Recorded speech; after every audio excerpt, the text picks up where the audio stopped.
Hey everybody, welcome into the Inside Nebraska podcast. He's Steve Marik, he's Greg Smith, and I'm Zack Carpenter. We're coming to you from Memorial Stadium today, about 20 minutes or so after Matt Rhule, Thomas Fidone, and Chief Borders all met with the media for a press conference on the 6th floor of Memorial Stadium. Rhule talked about just sort of a wrap-up of winter conditioning, off-season strength and conditioning, sort of some of the things that stood out. He has seven-week winter competition. And Fidone was the captain of the winning team, and Chief Borders was co-winner of the individual most points. So sort of just a wrap-up of all of that. But guys, what did you take away? What are some of your key thoughts from today's media availability? I thought it was awesome that they're really making this off-season winter conditioning program about competition, and it gets guys more invested in it than I think just maybe getting them in shape. It's all about competition and guys beating guys and seeing who's faster, who's stronger, things like that. When you do it that way, I think you get kids more invested, and rather than just telling them to do something because it's, they need to. I think Rhule is definitely doing it the right way of making things fun, a competition, and at the same time, it's helping the players out too. Yeah, it's a different approach than just coming in. Like, you are going to have to do winter conditioning anyway, right? Yeah. But you're going to have a nice approach to it, to where it's fun, you have some competition, but also the team building aspect of it. Like, we spent a lot of time today hearing from those guys about the things outside of kind of just getting bigger, faster, stronger that you had to do, whether or not you had to go with community service, you had to go see other teams, sports teams at the university play. Matt Rhule told a funny story about, getting 10 college kids in the same spot for beach volleyball and taking a photo, and you're getting double points for that. I just think all of that kind of goes into that team building a lot more than just your traditional winter condition. Yeah, and I think that's one of the takeaways is this off-season, which we knew, but now we're seeing it after, like you said, 7 or 8 weeks. This is an off-season where the culture is being established, things are being built. Like I think you guys mentioned, eating lunch in the cafeteria, eating meals in the cafeteria together, even something as granular as that, where these little things all add up. And I know I've kind of talked about this before, as Jeff Ekstrom, our staff writer at Inside Nebraska, wrote really in-depth, long-form feature about Rhule's time at Baylor, how he built that program up and his tenure there. He spoke with several high school coaches and directors of high school athletics programs and a couple of Rhule's former players at Baylor, and how he built that program up. And we're seeing some of the same things happen now. And it's funny, like hearing Rhule talk about some of those things, like the competition, community service. It just sort of mirrors a lot of what he did at Baylor.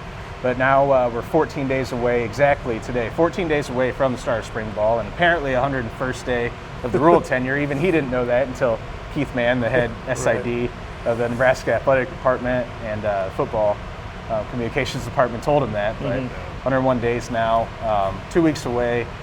I don't know if there's something specifically from the two guys we talked with today that you're thinking about as we are now 2 weeks out.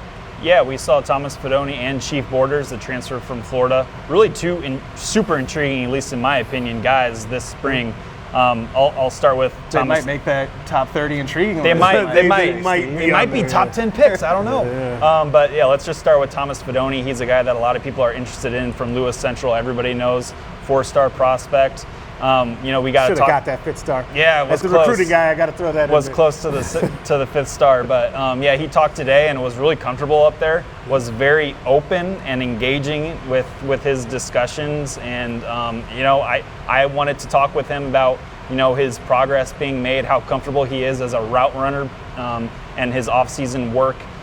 He's at 6'6" right now, but he told everybody he's around 250 pounds right now. So, like, the work ethic is not going to be a problem with Thomas Fidone, or Chief Borders, by the way. Thomas Fidone was very, very cool up there. He talked about how tough it was coming back from those back-to-back non-contact knee injuries suffered in consecutive springs, which is just brutal for somebody to go through. But I think he has the right mindset to go through it. He mentioned, he's never wavered in his I guess, potential, how good he thinks he can be on there. He mentioned the Mackey Award, which is pretty good.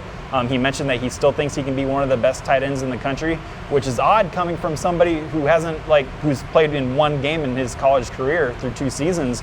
But when you look at Thomas Fidone, all the work that he's put in, what he could possibly turn into, I don't think it's out a stretch of the imagination to think that he can become that. No, absolutely not. And I thought with those 2 guys that got picked to be up there as players today, you saw 2 really interesting things. You saw a guy in Fidone that has gone through a lot already in his time at Nebraska and was part of kind of that last crew that was supposed to bring Nebraska football back. And then you go on the other side, you get Chief Borders, who's come in as a transfer, who's part of this new kind of Rhule regime, even though Rhule himself would not say that it's 2 separate things and you never want to paint it that way. It's just really interesting to see those 2 sides. And you see Borders. And then, Steve, you and I have talked about this kind of off camera, like his personality was always going to be infectious. People got to see that today. He talked about TikTok, his love for being out in the community, and why that's important as well. I thought he was really good up there, too, as someone that gets to be a part of that new era for Matt Rhule and kind of the new style of player that he's going to have to not just be football players, as Matt Rhule himself said. Yeah, I mean, obviously Chief Borders has a brand. He's aware he has a brand, and he's very comfortable behind a podium and a microphone. Oh, yeah. But on the football field, he also fits the kind of linebacker that I think Tony White in his defense kind of wants to start bringing to Nebraska more often. He's 6'4", 240 pounds. He has the ability to play at the second level as an inside linebacker, or he can roll down to the line of scrimmage as an edge rusher. I think that's where we're going to see this fall from a guy like Chief Borders. Just, fans are really hoping this guy hits, because if he does, big time fan favorite so potential. He's got the awesome first name, the nickname Chief. But if he hits on the field too and produces on the field, it's just going to make everything that much better. Yeah, I mean, you just touched on it there, is why having those 2 at the podium at the same time, or one after the other on the same day, is just an extra intrigue, because those two guys, like we said, top 10 most intriguing on the roster because of how much potential is there physically and with their roles. I mean, tight end could be a star position in this Satterfield offense, so there's plenty of opportunities there. And then there's limitless opportunities right now. I mean, we haven't even played it down in spring football, but limitless opportunities on Tony White's defense if it's going to be as versatile and chaotic. What I like to call versatile chaos is sort of the label I've thrown on it after talking with the coaches this offseason.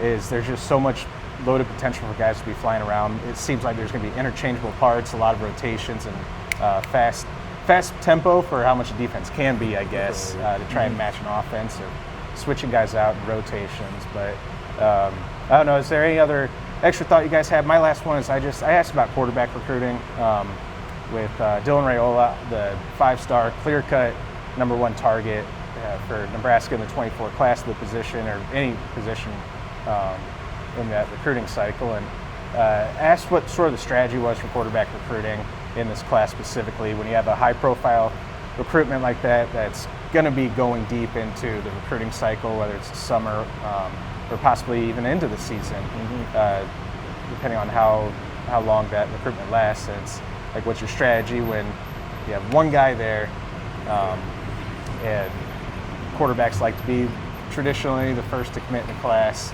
and what's the backup plan? And I mean, not much to say from Rhule's answer. It was a sidestep, and he didn't want to get into the weeds there. Kind of expect that answer when anytime you talk about recruiting and specific players in recruiting. But I don't know, Greg, you took away anything from quarterback recruiting? Any thoughts where we stand? They're in an interesting spot. Like we talk a lot about that one recruitment with Dylan Raiola, but it's a tough spot for Nebraska because you can't not wait on the #1 player in the entire country, but at the same time, you have to have a backup plan just in case, because he has all the options available to him in the world.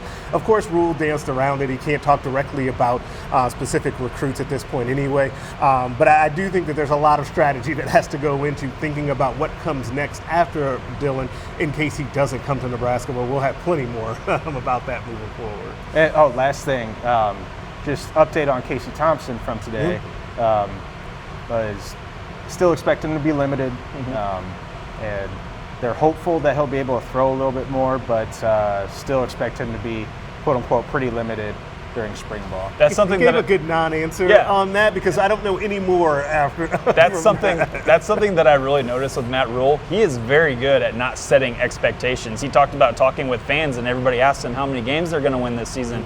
He says, I don't know. I'm not going to put a number on it. We're just going to get better every single day. We're going to get 1% better, which is the cliche, but I think Rhule truly believes it, and he's playing it right by saying he's not putting a win total on this season. He's not putting any expectations on what Casey Thompson is going to do, how much he's going to do. He doesn't know when he's going to start throwing, and I think it was awesome that he said that because maybe only Casey Thompson knows that, and his trainer knows that. So I think it's good that he's not setting expectations and maybe leading people to believe that something is going to happen this season that might not happen. So that leads me into my final point, which I really found interesting from Matt Rhule. He's talking about how much he loves practice, right? That is the sort of thing to me that can bleed into the team. Even if Matt, like I do believe him. I believe that he actually loves practice and he can't wait for this time of year. But if your coach loves practice, you better love it too. Otherwise, you're not going to play, right? So I think that it's another little psychological thing in terms of him building the foundation of the team. I thought that was really important.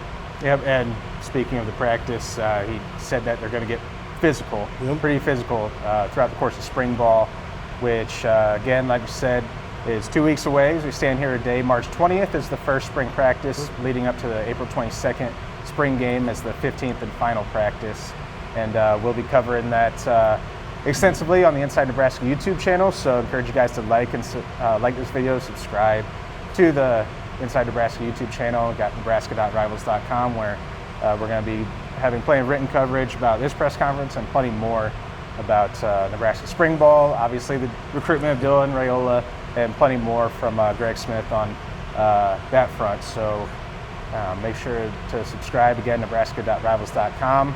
For Steve Marik, for Greg Smith, I'm Zack Carpenter, and we'll catch you guys again next time.